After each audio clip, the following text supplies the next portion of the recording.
Thanks for coming. It's a great pleasure for me to introduce Stefano. I'm going to get away from that microphone over there. It's a great pleasure to introduce Stefano Fusi. Stefano, it's a great pleasure to introduce Dr. Stefano Fusi. Stefano did his Ph.D. at the Hebrew University in Jerusalem, working with Daniel Amit. And then he did some postdoctoral work at Brandeis with both Larry Abbott and Joaquin Long. Is that possibly correct? It's not clear. It's CME. So I'm not going to try to be two-faced. Well, and then he eventually went on to start his sort of academic professorial career, both I think at informally at the University of Rome, Sapienza, and then at ETH in Zurich, and he was slowly, I think, seduced towards Columbia, and finally joining the faculty there, perhaps in 2009, at the Center for Computational Science and Theory, where he has remained until now. I think one of the things that will probably be clear from Stefano's talk today, and that I've always admired about his work, is how this is breadth in computational science. So I just found out today, actually, that he actually did some primate electrophysiology early on as well. And in addition to that, he did a very broad spectrum of computational science, including the role of the properties of synapses in learning and memory, development of neuromorphic engineering approaches like VLSI, working on memory consolidation in memory capacity in artificial neural networks, and he's done foundational work on what we now call mixed selectivity in the brain, and that I think led little by little into this more global concept of representational geometry. So sort of how neurons of the population represent information, and if there's specific patterns in geometry to choose those representations. I think that would be a large part of this talk. So Stefano, thank you very much for coming, and join me in working with you.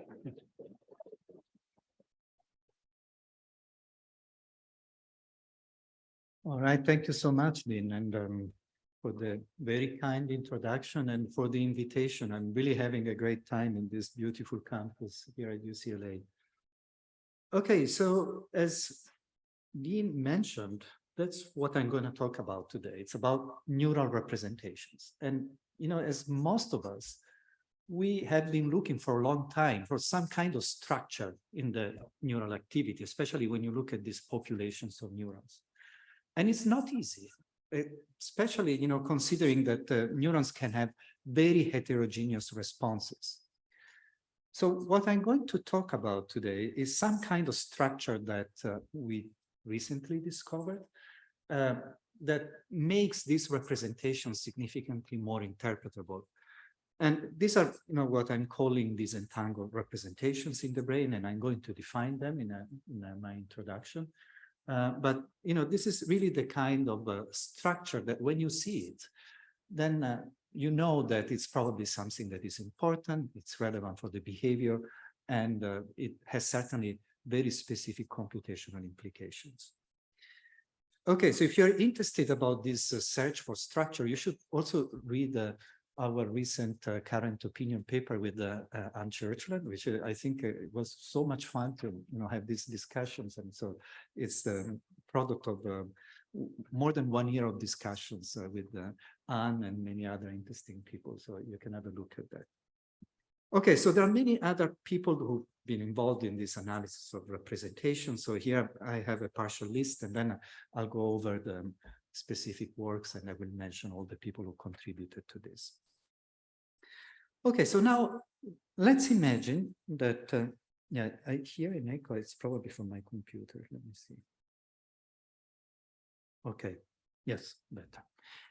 Okay, so let's say that you live in a really simple world, which is what I call this MNIST land. Okay, so this is, I guess you're familiar with this MNIST data set that has been used in a machine learning community for a long time. I mean, now it's really old, but and it's probably a very simple data set. But for a long time, it was some standard benchmark. And so imagine that you live in this world where there are only these handwritten digits, and you have only digits 1 to 4, just to simplify even further this word. Okay, if you want to survive in this world, you probably want to find some kind of regularities, because this is a structured world, and you want to represent the structure in a reliable way, and most importantly, in a way that would allow you to survive in this environment. Okay, so one thing that you might notice in this space is that if you use the right representation, so you're focusing on the correct features, all these different digits might look very similar. Okay, so these are all the ones. And so you probably want to group them together into a single category. And the category is usually defined as a collection of items that are grouped together as equivalent for some purpose. So, it could be that they're visually similar. So, this would be entirely dictated by the sensory representations. Or it could be that they have a similar meaning. So you have to respond always in the same way whenever you see a 1. So for instance, we can consider more complex categories. But one thing first I want to mention is that a concept is simply a mental representation of a category. And we are going to focus a lot on these mental representations of categories and these concepts, because that's what we want to see in the real brain. Okay, so this is a very simple category, and there could be other more cognitive categories. So for instance, you might want to group together all the 1s and 3s because these are odd numbers. Okay, so this is not something that comes from the sensory inputs, but it might come from their meaning. Maybe, in one particular task that you have to perform in this strange world, you have to respond in one way if you see an odd digit, and in a different way if you see an even digit. So, the same word can be actually divided into different groups, again, depending on the semantics, depending on the task you are performing, and so on. And so, for instance, 1s and 2s could be grouped together into a group of small digits. And this means that if you take any item here, any sample from this word, it's going to be associated to multiple concepts. So, for instance, this 1 here, this specific 1, can be associated to odd and small because it's an odd digit. And in this very simple word where there are only digits 1 to 4, it's also small. Okay, so this is something very important that I'm going to discuss much more later. But keep in mind that every time we live in a complex world and we decide to group together things, typically these items are associated to multiple groups. They belong to multiple groups. Okay, so how do we represent these groups in the neural space? So there are multiple options. So let's say I'm now focusing on the firing rate space. So this is the activity space in which along each axis I have the firing rate of one particular neuron. So here I'm showing 3 neurons because that's all I can show in this 3D space, but you have to imagine that this is actually embedded in a much higher dimensional space with thousands or hundreds of thousands of axes that correspond to the different neurons. Okay, so let's say you are in this MNIST world and somebody sticks an electrode in your brain and records the activity of these 3 neurons in response to a particular item. So let's say a 1 is presented on the screen, you record the activity, and that would be a point in this space. Okay, so now let's say that you do the same for 2s, 3s, and 4s. And now I'm focusing on the centroids of these clouds of all these different 1s, 2s, 3s, and 4s. And for instance, let's say that the position of these centroids are really completely random. So there are random positions in this firing rate space. So they would define this object that is a tetrahedral where the distances are approximately the same, because we are in a very high dimensional space, so they will be approximately equidistant if you take random points. Okay, so is this a representation of, let's say, an interesting concept like parity? So whether a digit is odd or even. or not. So clearly, one thing that you can do is to separate the odd digits from the even digits. Okay, so you can even do it with a very simple linear decoder that in this space would be represented by a plane. And you can see here, I'm separating 1 and 3 here on this side from 2 and 4 on the other side. Okay. So this means that with this kind of representation, for instance, I can decode whether a digit is odd or even. Okay, that doesn't mean that actually these digits are grouped together, that the representation is reflecting the fact that maybe they should be grouped together. Because here, all the distances are exactly the same. And actually, I can separate the points in any way I like. I can place this hyperplane in many possible ways. And I can separate 1 and 3 from 2 and 4, but I could equally well separate 1 and 2 from 3 and 4, and so on. So I can actually separate the points in any way I like. This is a great property. This would confer a lot of flexibility to a linear readout, but it's not really a special representation of a particular concept. There is no information about the fact that 1 and 3 should be grouped together. And that's what I'm aiming at. I want to construct a representation where 1 and 3 are closer to each other because they represent odd digits. Okay, so let's consider the other extreme. So this is here on the right. So let's say now I'm literally grouping together 1 and 3 into a single cluster. Actually, there are no differences now between 1s and 3s. So the representations are identical. And the representations of 2s and 4s are also identical. Okay, so I'm going from the maximal dimensionality that I can have for 4 points here with the tetrahedron to the minimal dimensionality that still allows me to encode some information, which is a 1D.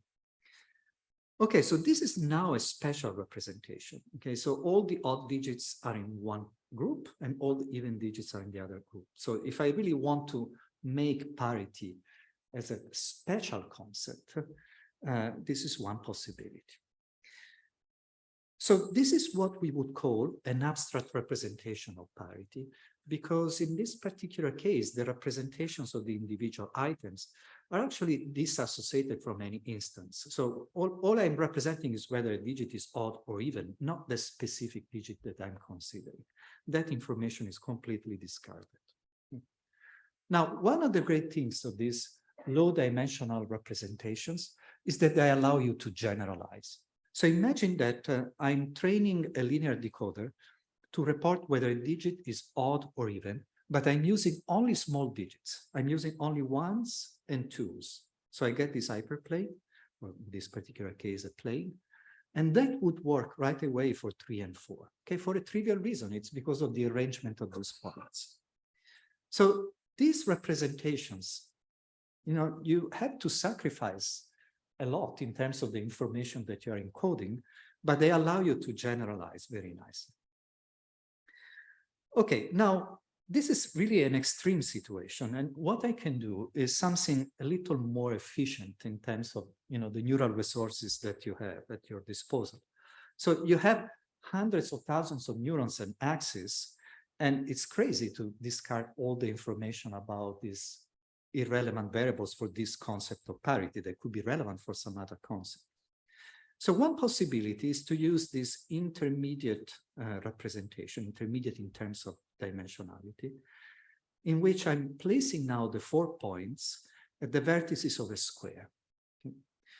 So in this particular case, if I project along this direction here, you see that I recovered these 2 clusters that I had in the 1D case. So in a sense, I have an abstract representation in a subspace. So if I'm projecting in this particular subspace, I can certainly have these nice properties that I had for the 1D representation. Now, this would work even if I consider the entire space, even without this projection. For instance, let's say I'm encoding now parity here, and I'm training a decoder on 1s and 2s. Okay, so only these guys here on the left. This would be the hyperplane, and that would work right away for 3 and 4. So I still preserve this ability to generalize across different conditions in this particular case, from small digits to large digits without retraining my linear decoder. Now, the advantage of this representation with respect to the 1D case is that now I can represent as many concepts as the number of axes that I have. So in particular here, I'm representing also magnitude. Okay, so I have that here I have only the small digits 1 and 2, and here I have the large digits 3 and 4. And these two coding directions for magnitude are parallel. So again, they allow for generalization. Okay, so this is what is called a disentangled representation. It has also other names, although there is a debate about this, these other ways of characterizing the representations. So, you could call them also factorized. We call them abstract because they allow you for generalization. So that's the defining characteristic of these representations. And if you look at the single neuron properties, it's what Doris Sau would call the axis code. And she observed this in IT, in inferotemporal cortex, in the phase patches, but now in many other areas also for different types of stimuli. And it's what we would call linear mix selectivity, because neurons might mix different variables like parity and magnitude, and then you would get this square here that is not aligned to the axis. Of course, you can have a disentangled representation in which the neurons encode only one variable, but that's typically not what we see in the brain. And I'm going to discuss this more later. Okay, so now these kind of disentangled representations are becoming popular in the machine learning community. They're typically generated using variational autoencoders, and they have a lot of interesting properties. In particular, you can do compositionality with this kind of representations. So for instance, you could show all these different chairs that have different styles. They are rotated in different ways. They have different sizes. And then the network can extract these latent variables that characterize these chairs and represent them along two approximately orthogonal subspaces. So along this axis, you might have leg style, and along this axis, you might have the azimuth. So now if somebody gives you a chair that you've never seen, maybe this one here, and you want to change the leg style, you just need to move along this direction, and you will get a chair with the same azimuth, but a different style. And if you want to rotate a chair that you've never seen, you have to move along this other direction. Okay, so now how do we characterize these geometries? Because we want to measure them in the brain. As you know, the brain is awfully noisy, and it's difficult to identify these kind of structures. So one simple way comes from the short discussion, the introduction that I gave you. And you know that these kind of representations have this nice property in which the coding directions are approximately parallel. So for instance, in this case, you see for small digits, this is the direction for parity. So you go from odd to even digits, and it's parallel to this direction here, that it's for the large digits. So you can literally measure the parallelism, and parallelism is never obvious in a high dimensional space. If you take two random vectors in a high dimensional space, they're approximately orthogonal.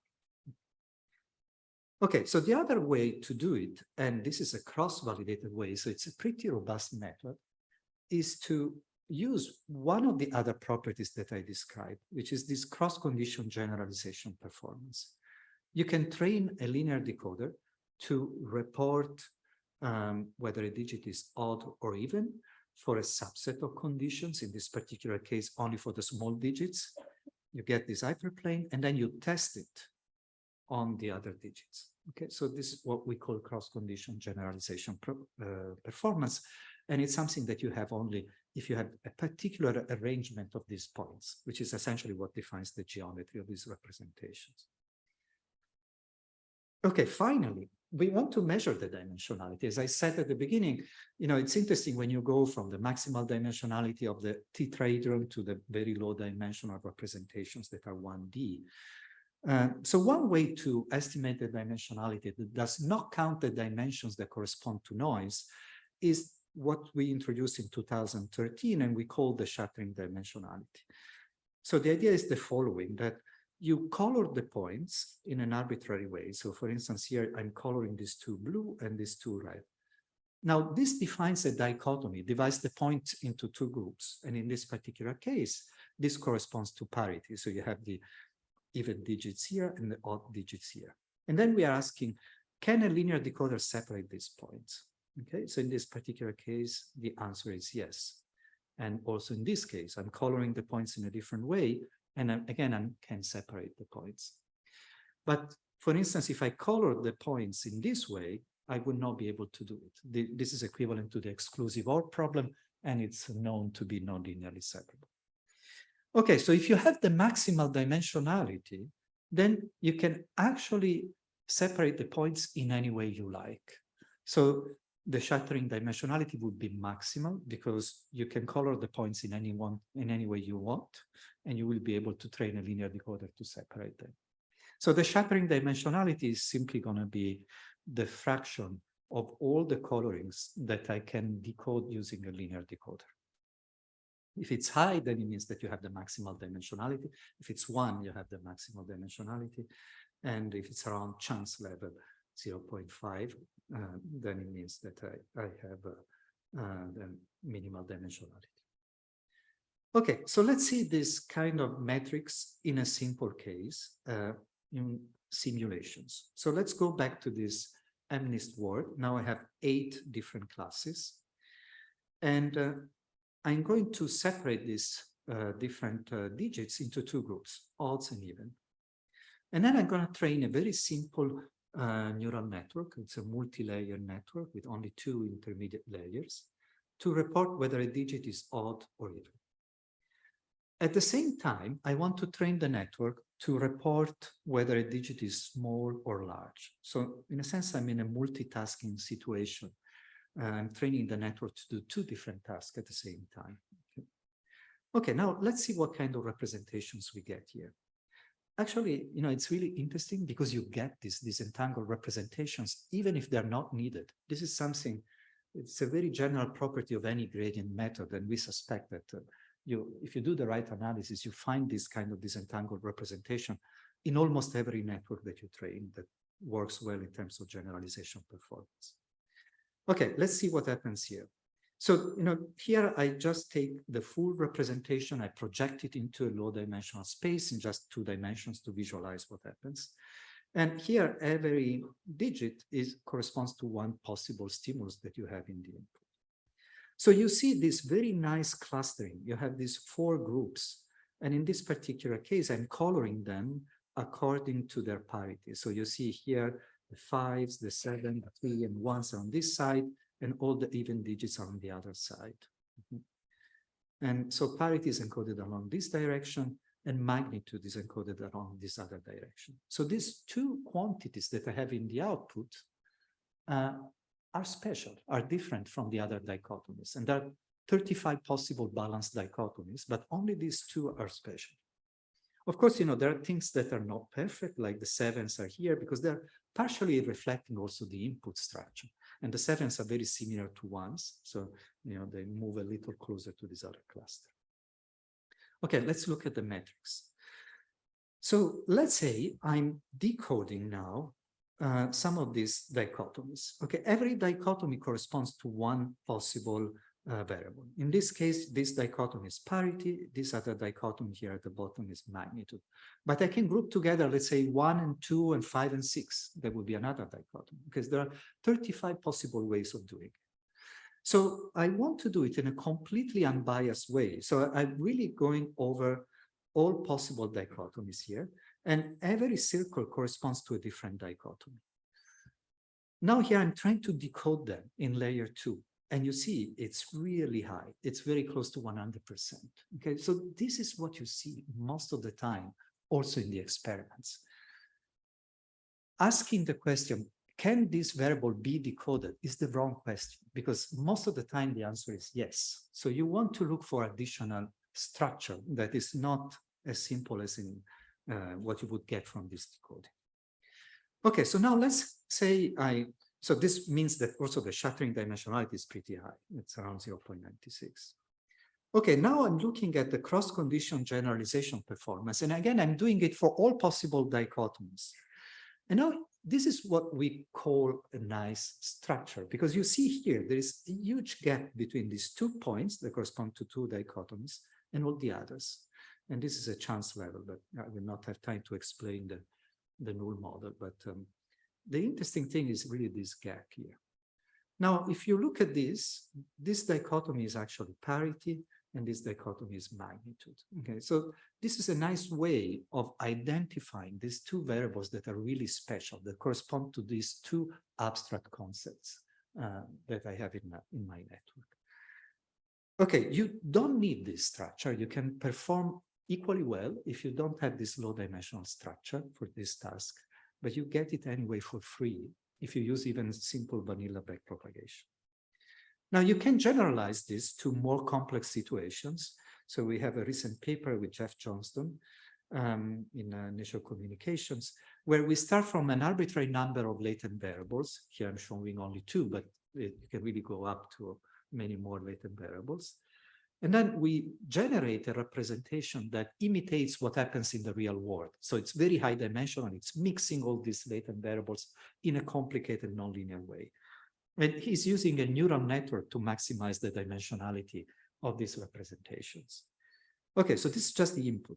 Now, this input is characterized by these latent variables, but the manifold that you actually observe in this space is very complicated. It's highly curvilinear, it's highly tangled, and it's supposed to reflect what happens in the real world.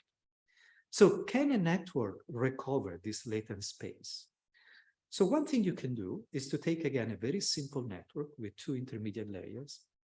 And now in the output, you're training the network to perform tasks that depend on the latent variables. For instance, you can divide this latent space into 2 groups and then train this unit to report whether the input belongs to category 1 or category 2. The network doesn't know about the latent space. Okay? So it has to figure out somehow that there is this latent structure. But you know the labels, and you can train the network to do it in a supervised way. Okay, so if you do that, you're not going to recover this space.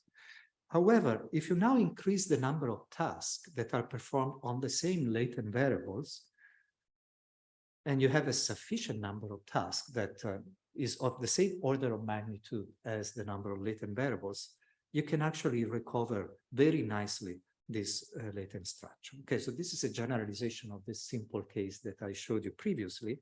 And this is a very simple task where you get this kind of disentangled representations.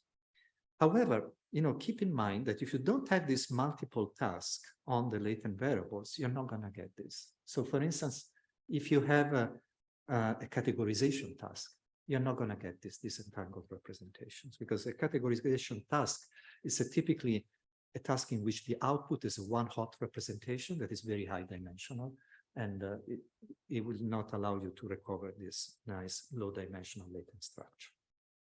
Okay, if you look at the paper, you find a lot of other different situations. This is really the simplest one to give you an idea of what's going on. Of course, there are many more realistic situations where the tasks depend on multiple variables, not only the latent variables, that they might depend in a non-linear way, much more complicated way.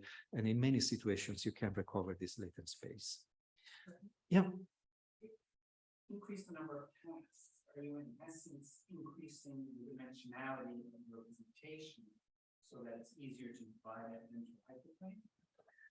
Yes, I'm increasing in a sense the dimensionality of the outputs, and then, given that backpropagation is inherently linear, it's basically back projecting this structure into the weight space that you have in the previous layer, and that eventually would give you this latent space. But yes, if I'm using only one of these tasks, I basically get just 2 clusters. I cannot recover the latent structure. Would that mean that you would also have an estimate of how many latent variables there are? Yes. If you give it too many tasks, you wouldn't recover the structure.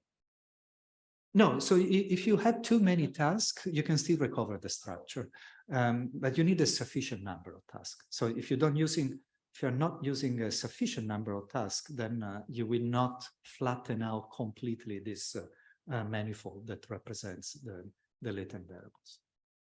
Of course, in more complex situations, it's different, and I'm not sure that in general you can actually tell what is the number of latent variables, but yeah, in this simple case, you would probably be able to do it.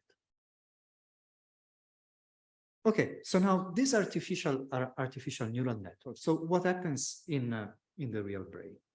So we are analyzing tens of different data sets. And most likely, I will not have time to go over all of them.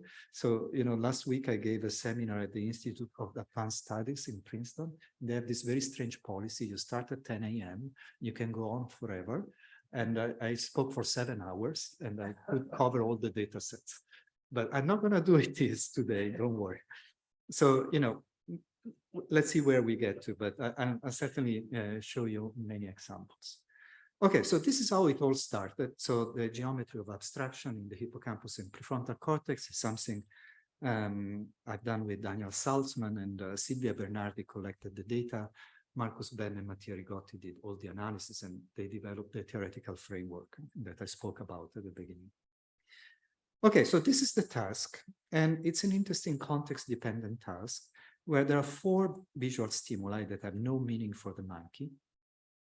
And the monkeys are trained to respond in a particular way when they see a specific stimulus. So let's say when they see stimulus A, they have to release a bar. And if they do so, they get a liquid reward. If they see B, they have to keep holding a bar. And if they do the right thing, they get a reward. For C and D, in this particular context, they have, again, to release or hold the bar. But if they do the right thing, they don't get a reward, but they avoid a punishment, which is a timeout. So they're still motivated to respond correctly. Okay, so at some point, without any warning, they would change the rules of the game. So they would change the context or the set of visual motor associations. So the same stimuli now have a different meaning, and the monkey has to respond in a different way. So for instance, here, stimulus A, they have to hold instead of release, and so on and so forth. And also the outcomes change in such a way that all these 3 variables, stimulus, identity, the response, motor response, and the outcome are orthogonal variables. Okay, so now at some point, I decided to visualize the activity, which is something I never do because it can be very misleading when you throw away so many dimensions. But in this case, we were lucky because we projected down the activity from these thousands of neurons to 3 dimensions. And we saw this beautiful cube. Let me rotate it for you because this is really rare that you see something so nice in electrophysiology. So not only the shape would be compatible with what I showed you for disentangled representations, but if you look at the arrangement of the points, it's very nice because you have the context is encoded along this direction. Okay, so you have only context 1 points in the top floor and the context 2 points in the bottom floor. Value would be represented in this direction. So that's basically the outcome. And action will be represented in this other direction. Okay. So this is a beautiful disentangled representation. It's not a perfect cube, not only in this space, but also in the high dimensional space. And I will discuss this in a second. Okay, so this is to summarize, and then I'll show you some of the results of the more quantitative analysis. But context, action, and value are disentangled abstract variables. There are some differences across different brain areas, and I'll show you one example. But it's interesting that they're really disentangled. This kind of disentanglement depends on the time interval that you consider. And all the concepts that correspond to different dichotomies can be decoded using a linear decoder. So despite the fact that you see the cube, the shattering dimensionality is pretty high. Okay, so situation is complicated. You cannot summarize what happens with only one number, say, this is high dimensional or low dimensional. Okay, so let me be more quantitative. Let's focus on this particular time interval. This is right after the stimulus is presented. It's when the monkey has to make a decision. Okay, so this is in the hippocampus. So this is the decoding accuracy for all possible 35 dichotomies. Again, we wanted to do it in a completely unbiased way. I'm coloring those that have a specific meaning in this particular task. So red is context, and then cyan is value, and green is action. So here they're at the top, they're certainly decodable, but all the other dichotomies are decodable as well. I'm talking about 0.9 decoding accuracy. It's cross-validated. It's really a strong signal. Okay, now if you look at the cross-condition generalization performance, now you see that value and action are really the most abstract variables. They're at the top. And then context. These other dichotomies are highly correlated to these three dichotomies. But they're certainly significantly different from what you would expect if you had the maximal dimensionality, which is essentially defined by this error bar that I have here. Okay, now it's really interesting because if you look at different brain areas, you see differences, and you also see situations in which you can decode a particular variable, but it's not in an abstract format. Okay, this happens very often, actually. In this case, only once, but in other data sets, we see that. Okay, so for instance, let me just highlight what happens in dorsolateral prefrontal cortex. Again, you can decode all the variables, including context, but you see context goes down dramatically, and basically only value and action are in this abstract format. They cross-generalize and not context. Okay. This is not too surprising. This is the time at which the monkey has to make a decision. This is an inherently non-linearly separable task. So somewhere you really need the maximal dimensionality, and that's probably why the geometry is distorted in this way during this particular time interval. Okay, so now if you look at individual neurons, as I mentioned at the beginning, you don't see much. Here I'm grouping the neurons together in such a way that I can expose any structure that you might have. Okay, so I'm really clustering the neurons in a best possible way. So you can see that I'm trying to do it. Here at the top, there are a few neurons that encode very nicely context. You see, this very small group, but it's a tiny fraction. It's probably what you would find anyway by chance if you have all possible responses of the neurons. So they're very heterogeneous. Now you can be more quantitative. And one of the things you might ask is this ability to generalizing relying only on these very, very few neurons that are so specialized?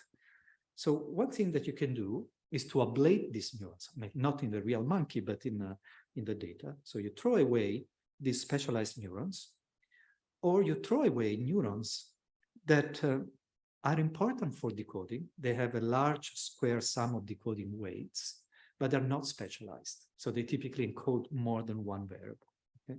And they can encode these variables in a linear or non-linear way. And you see that, of course, when you're ablating the neurons that are highly specialized, it goes down, because by definition, these neurons obviously contribute to the cross-condition generalization performance. But the other ones are at least equally important. And this is true for all the different variables. This is in one area, but you can find in the paper the analysis for all the other brain areas. And this is more or less what we see in all the data sets that we analyzed. And I'm going to show you some other data sets, but not this analysis because I don't have time.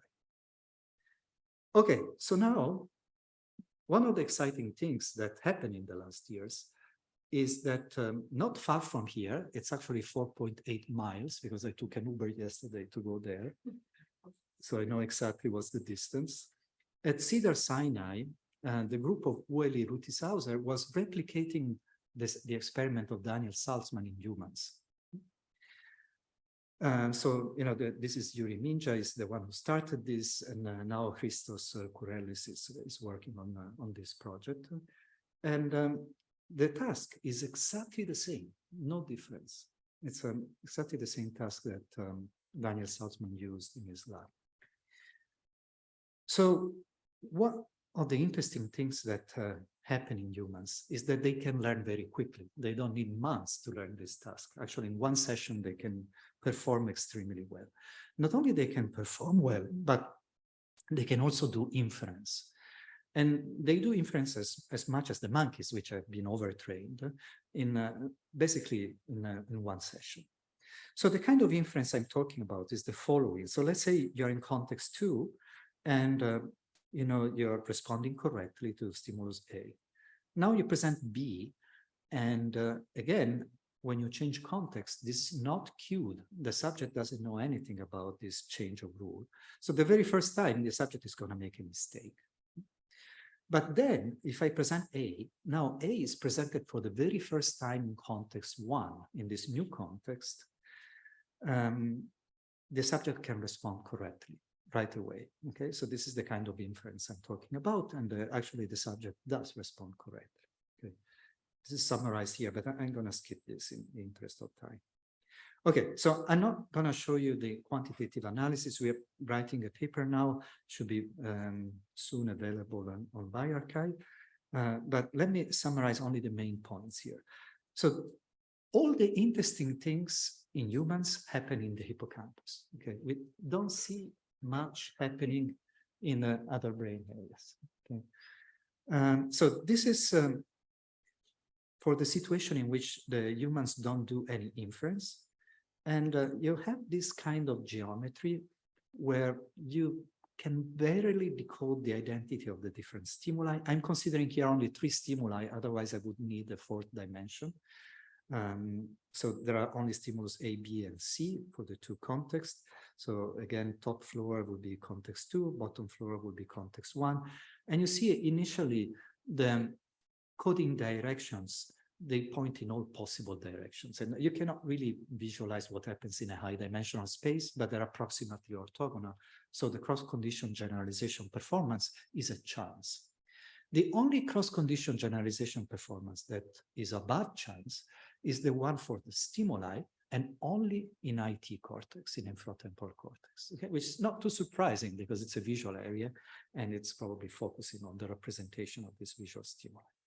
But context is certainly not there, okay? Okay, now, during learning, and we can monitor the learning process, so we can observe the birth of this abstract representation.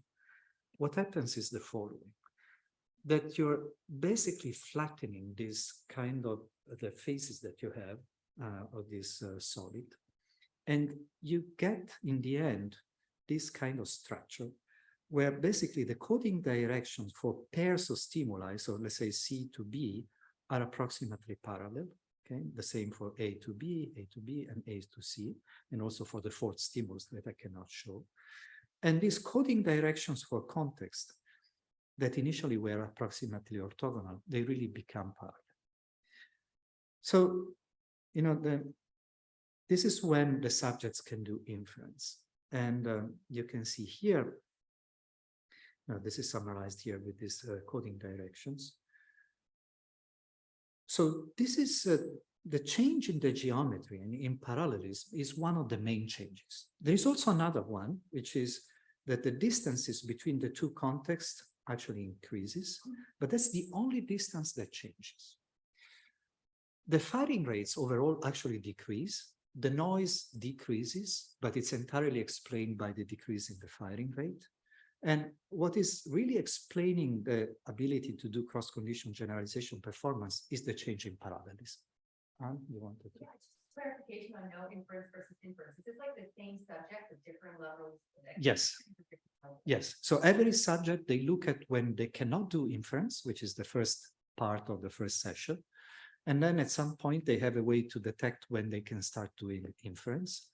And they divide these 2 sessions into 2 groups of trials. The trials in which they don't do inference at the beginning, and the trials in which they can do inference. So it's basically before and after learning in a sense. Okay, so then, if you look at the other brain areas, the only thing that you see is that you can decode the stimulus, and it's in this abstract format in the amygdala and in IT, very strongly encoded in IT. And choice is encoded in SMA, but all the other brain areas don't show much. Okay, so now let's switch to a different concept, the concept of familiarity. So this is probably one of the most abstract concepts that we are dealing with every day. So for instance, familiarity for other humans and for other persons, you can tell right away whether a face is familiar or not familiar, and even for completely novel individuals. So how do we encode this sense of familiarity in the brain? So this is one of the studies that deals with this problem. This was done in the lab of Steve Siegelbaum, and Lara Boyle did all the experiments, and Lorenzo Posani did the analysis. Okay, so this is basically the experiment. You have the subject mouse that is going around in this arena. There are the two mice here under these pen caps, and they can interact. And they're analyzing essentially the times at which these animals are interacting. So there are three variables here. There is the position of the animals that the subject animal is interacting with. And I'm only considering left or right, okay, although there are many positions around this pen cup. There is the identity of the mice, and they did all possible combinations, basically. For instance, they start doing the experiment with mouse 1 here, mouse 2 here, and then they swap the positions to disentangle the selectivity to position and identity. And finally, and most importantly, there is familiarity. So these animals can be novel animals or littermates that are very, very familiar to the subject mouse. Okay, and again, they did an amazing series of experiments because they did all possible combinations where you would place, one familiar here, one littermate, you swap their positions, then you have two familiar or two littermates, and then you swap their positions and so on. And thanks to this, we could reconstruct the entire geometry. So this is something interesting because not only we find disentangled representations, but we also found a situation in which disentangled representations are bad. And I'll tell you in a second what's happening. Okay, so let's consider only novel animals, okay? Let's discard all the data with familiar animals. I'm focusing on novel animals. And so I have 4 possible conditions because each novel animal can be right or left, in the right pen cup or in the left pen cup. Okay, if I look at the representations, then I see a very disentangled representation. Okay, so these are probably known abstract concepts to the animal, position, identity, and they're represented in a completely disentangled fashion in hippocampal CA2. They focused on CA2 because they know that it's important for social memories and social interactions. Okay, so basically you have a rectangle and identity is encoded along this direction. Position is more strongly encoded than identity, and it's encoded in an approximately orthogonal subspace. Okay, let's see now what happens when the animal becomes familiar. So the representations really change the geometry, not only because all these points are shifted in one direction, but the geometry is also distorted. So you don't have a rectangle any longer, but you're actually increasing the dimensionality of the representations. So basically you have this situation where position and identity are represented in approximately orthogonal subspaces for novel animals. Familiarity is represented in this orthogonal direction, and it's actually in an abstract format, very strongly encoded, and you can cross-generalize across different mice, and you can train a decoder for a pair of mice, and they would work for any other combination of mice, different positions, different identities.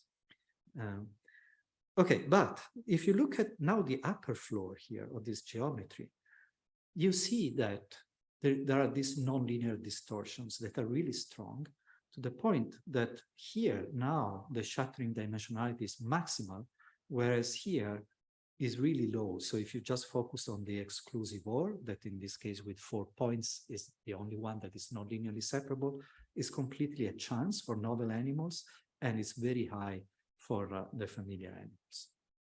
Okay, so when we observed this, we thought a bit about it, and we realized that there is an obvious reason for this.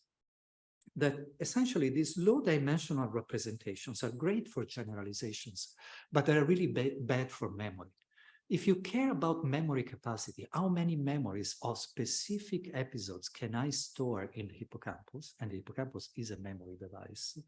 you should care about the dimensionality. And the memory capacity typically scales with the dimensionality of the representation. So if you use these low dimensional disentangled representations, the memory capacity is proportional to the number of latent variables and not to the number of neurons that you have. But if you distort the representations, and that's what you would do when you start interacting with these familiar animals. So, you know, have episodes that you store that are some memories of interactions with these animals that are very familiar, then the representations are high dimensional. So, you know, we have this paper on bioarchive. You can read it if you want, and you find all the details of the calculations. But, you know, this is to remind you that there are two situations in which disentangled representations don't work well. One is for memory capacity, and the other one that is related to the first one is when you're doing binding. Okay, so when you're binding different features. So, you know, you have two stimuli on the screen. They are characterized by a shape and a color. They are simultaneously on the screen. So, you know, if you just decompose them and you have a value for each disentangled variable, and I don't know, one is green, the other one is red, one is a triangle, and one is a circle, you don't know then whether the circle is the red one or the green one, and vice versa. And memory is a similar problem. You have simultaneously memory many different episodes. So if you try to construct disentangled representations, you're going to have a binding problem. Okay, so what happens in humans? So again, this happened not too far from here. This is a different task. They were asking, there are two possible tasks in this particular case. There were memory blocks of trials where they were asking, have you seen this image before or not? So it's familiarity detection. And categorization blocks. Is this an image of a fruit, for instance? Okay, so different categories, and the subject has to report the category. There is also another cue here that is telling the subject whether they have to respond with a joystick or using gaze. Okay, so now, if you do the analysis and you look at the medial temporal lobe here, they put together hippocampus and the amygdala, you see again this beautiful structure. Okay, so this is again this kind of disentangled representation, where you see that there are these different task relevant variables that are encoded approximately along orthogonal subspaces. So you have familiarity in one direction, and again, familiarity is in this abstract format, category in another direction, and task type in a third direction. Now, one of the main reasons why I showed you this, it's not only that it's extremely interesting to see this in humans, but also that, you know, they have many different brain areas, and the medial temporal lobe is the only place where you see this. So for instance, this is in ACC. So in ACC, you see a completely different structure. And actually here, familiarity is not in an abstract form. Okay, so this is not an obvious geometry. You actually don't have it in many situations. And it's probably the result of a process of abstraction that is very important. Okay, so I have only 5 minutes, so I'll go very quickly over this. This is something that also happened not too far from here. I don't know the distance to Caltech, but Doris Sau, was collecting this data in her lab with Liang She, and Marcus Berner did the analysis. And so this is in monkey inferotemporal cortex, is in the face patch, but also in perirhinal cortex. We see again that familiarity is in this abstract format. And we also see that in the initial response, these two spaces for familiar faces and novel faces, they're almost parallel. But for the late response, they are actually distorted. And we don't know, we don't have actually enough data to say whether this is nonlinear, more nonlinear than this one here, but they are certainly not parallel. They would not cross-generalize. Okay, so I can tell you very briefly that we see a very similar structure in the somatosensory cortex. This is something we did with the lab of Randy Bruno. Chris Rogers did all the experiments, and Ramon Nogueira did the analysis. And you know that somatosensory cortex is very nicely organized, and you have this somatotopy. So there are basically columns in V4, in layer 4 that encode different whiskers. But this is a much more complex task than what people normally do. And in this particular case, we place an object near the animal, and the animal is in complete darkness, and it has to report whether the object is convex or concave. So it's a pretty difficult task because the object is placed at different distances, and it can have a different level of convexity. Okay, so they're amazing. They can train the animals to do this. It takes quite a while, but they can do it. And then we see again this beautiful structure that actually is much more disentangled than what we see in cognitive areas. Okay? And here the variables are number of contacts for different whiskers. Okay, so you might say there is a very simple explanation for this. You're looking at 3 different columns here. So you have neurons that are specialized for C1 here, neurons that are specialized for C2, and neurons that are specialized for C3. C1, C2, and C3 are the identities of the different whiskers. But this is not the case. So if you look at the single neuron properties, you actually see that in C1, C2, and C3 column, neurons respond to all the 3 different whiskers that are relevant for this particular task. So again, these representations are not aligned to the axis, they're probably rotated with respect to that. Okay, so let me conclude. You can see disentangled abstract representations everywhere in the brain. We just started to analyze all the data sets with this new perspective in mind, but whenever we try it, we see these kind of representations. Of course, not for all the variables. Sometimes it could be a very complicated variable, an unexpected one, but very often we see this, and they're in sensory areas, in cognitive areas, and so on. The geometry is certainly dynamic. During the trial, during learning, it changes continuously. These disentangled representations are typically not aligned to the neuronal axis. So, it's what Anne would probably call a non-categorical representation. And again, you can see our current opinion to know more about this. And these disentangled representations also emerge very naturally in simple feed-forward networks that are trained to perform multiple tasks. And I suspect that they're present in many other artificial neural networks. You just need to do the right analysis to find. Okay, so thank you all for your attention, and I'm putting here some of the papers that are. Thanks.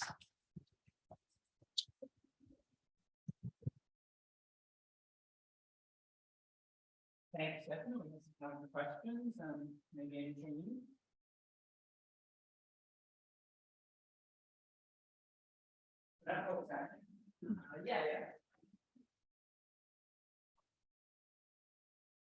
First of all, wonderful talk.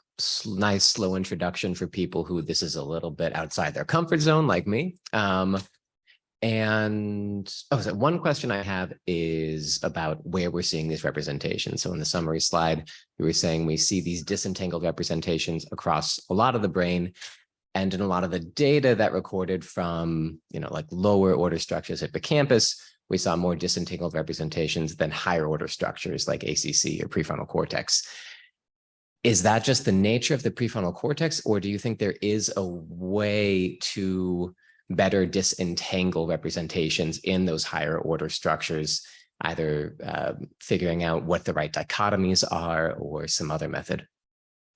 Yeah, so that's a really interesting issue. And I mean, the short answer is that we don't know how to compare the representations in different brain areas, because typically, these are different experiments in different species. So it's difficult to do a quantitative comparison. But our impression is that you find these disentangled representations almost everywhere. And basically, you have a sort of a scaffold that is relatively low dimensional. And on top of that, you have these nonlinear distortions. Now, the size of these nonlinear distortions varies a lot depending on the brain area. And our impression is that the nonlinear distortions are much more prominent in cognitive areas or decision-making areas like prefrontal cortex than in sensory areas like IT or somatosensory cortex. But again, it's just an impression, based on the numbers that we see. We cannot really compare directly these experiments.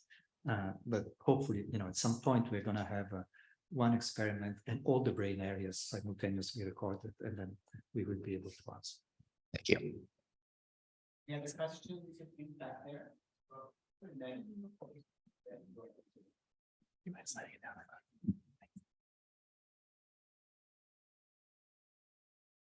Thank you for the talk. So you mentioned that one advantage of like different representation, nonlinear representation, is that you increase the capacity of the memory. I wonder, like, when it comes to when the animal actually takes the action towards different kind of representation relative to the linearly separable representation. Obviously, I think it requires the animal to have a more complicated separator down the line. In terms of the action chosen, like, what do you think of the like how the animal accommodates the increments of that requirements in the action? Yeah, so then, I mean, you're totally right that at the moment of the decision, you probably want the representations to be as linearly separable as possible, which means very high dimensional. And it's relatively easy to increase the dimensionality. It's much more difficult to extract these latent variables.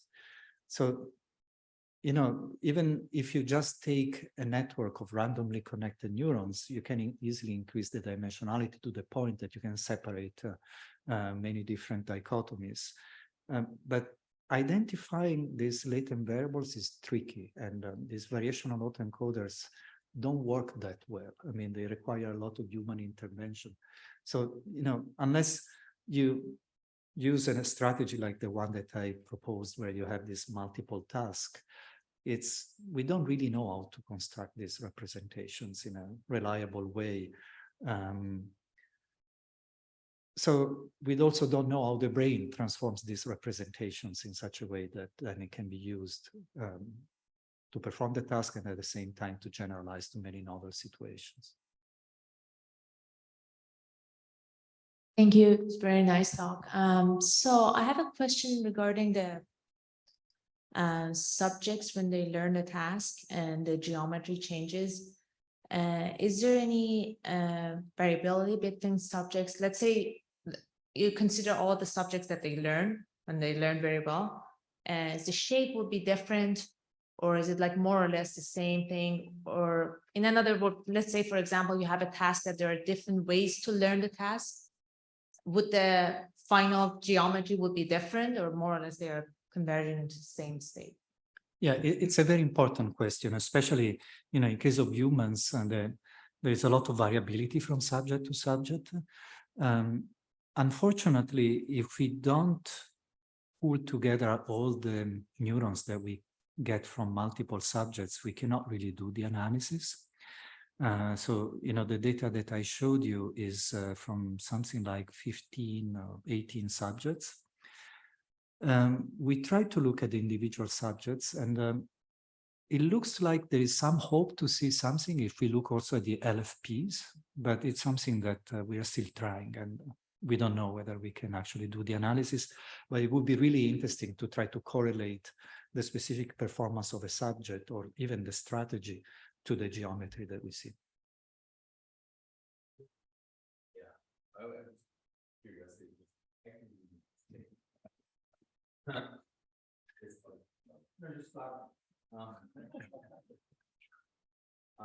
So you showed a lot of examples of clear categorical distinctions, but then, for instance, in the barrel cortex, have you also looked at that separations along with, say, a linear axis of curvature?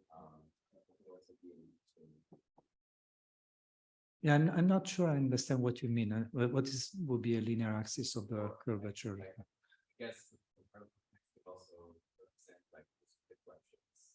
Oh, yes. Non-category, right?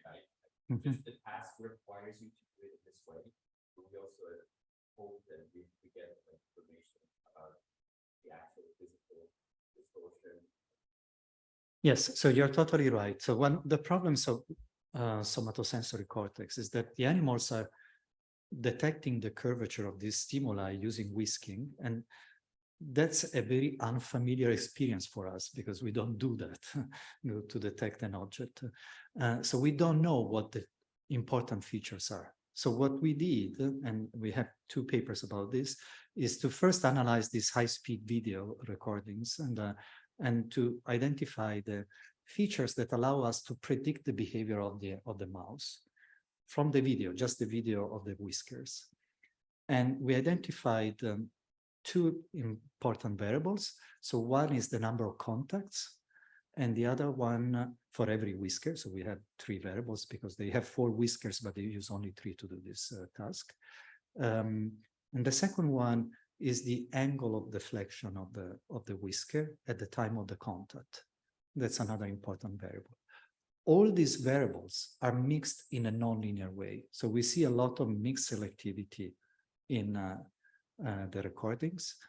And we see that across all the layers. They did the analysis also for different layers and across different columns. So, you know, in C1, there is some preference for C1, but C2 number of touches is also very strongly encoded. C3 is also very strongly encoded. And in C2, actually, C1 is more strongly encoded than C2, because in this particular task is probably more important. So I guess the representations really adjust depending on the task that you have to perform. So then like for instance, the deflection angle and contact points are like highly non-linearly encoded, whereas like the category in the same area is like pretty linear.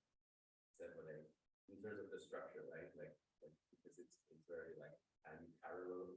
Yeah, so they are parallel the number of touches. That's what I showed. That the number of touches are in approximately orthogonal directions. But again, there are these nonlinear distortions on top of them. And they would give you this nonlinear mixed selectivity. Stefano, yeah, 2 questions. First, in the hippocampus case, in the humans, you start off with this not very disentangled representation. Regarding how this emerges, you know, in the models, it could be variational autoencoders or backprop. If you start off with a recurrently connected network based on your actual data from the hippocampus, and you incorporate known forms of plasticity, like having plasticity, can that possibly contribute to a disentanglement? We don't know. We didn't try that. What I can tell you is that we tried to train a very simple feed-forward network where we have in the input both the current stimulus and what happened in the previous trial. So we are assuming that there is some memory somewhere of what happened in the previous trial, and then we are feeding this spatial temporal pattern into the feed-forward network. And then we train it with backpropagation or with reinforcement learning. We do reinforcement learning as well. We do actually reinforcement Q learning, so as people do in the machine learning community. And in both cases, we get these disentangled representations, but it would be really interesting to see what happens in a recurrent network. The second question is, you emphasize that the geometries you're looking at are sort of static, that you're picking specific time points. Could you tell us a bit about how they're evolving over time? So it was a bit unclear to me if the nice geometries you showed us are stable in time, assuming the task is in the same, because that strongly influences the argument you're making about if the geometry is moving in time, then generalization. Yeah, so it's certainly a really interesting question, and we have to do the analysis. So best case scenario is the paper with Daniel Salzman, the one here at the top, and we have only 2 different time beams. So I mean, the representations are very different in the 2 time beams. We see that the geometry changes. No, so do we have a time beam that is in the interval preceding the presentation of the stimulus, and it's encoding what happened in the previous trial, and a time beam that is during the presentation of the stimulus. So yeah, it would be really interesting to see, I don't know, 2 different time beams in the interval between 2 different trials, but we didn't do the analysis yet. I think we have time for one last question, over here, I think, Sarah, I didn't, there's Martha. Is that loud enough? I don't know if we were getting at this about, thing, trying to record from everyone in the brain at once. But could this disentanglement that we're seeing in the hippocampus not be, and then, if I'm understanding correctly, we're not seeing it in like individual cortical areas. Just reflect the fact that the hippocampus is integrating more cortical code, and if we were actually able to record from multiple cortical regions and take that population level code, we may see disentanglement in that case. It's possible, but what we believe that is happening is that initially you're going to see things only in the hippocampus because it's the most plastic part of the brain.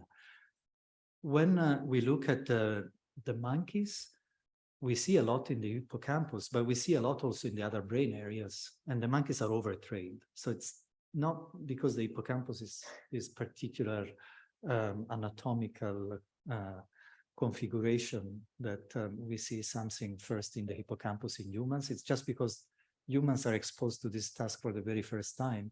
And so probably the only place where you see changes in the representations is the hippocampus. But later we expect to see that also in other parts of the brain.